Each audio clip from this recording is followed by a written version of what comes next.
tarmoq kuzatuvchilari, men Baxtiyorova Charoz bo'sh paytlarimda kitob mutolaasi bilan shug'ullanaman.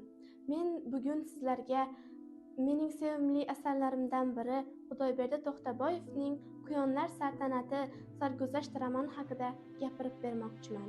Mashhur bolalar yozuvchisi Xudoyberdi To'xtaboyevning Quyonlar saltanati asari sarguzasht roman bo'lib, bu voqea jarayonida kitobxonni o'zgacha olamga olib kiradi. Bu asarning bosh qahramonlari yosh o'spirinlar Egamberdi va Karimberdi bo'lib, asarda ezgu fazilatlarni jamlaydilar.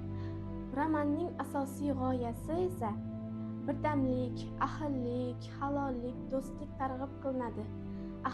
Bu asarning ahamiyati bizlarga yaxshilik va yomonlikni farqlashni hamda do'stona munosabatni o'rgatadi.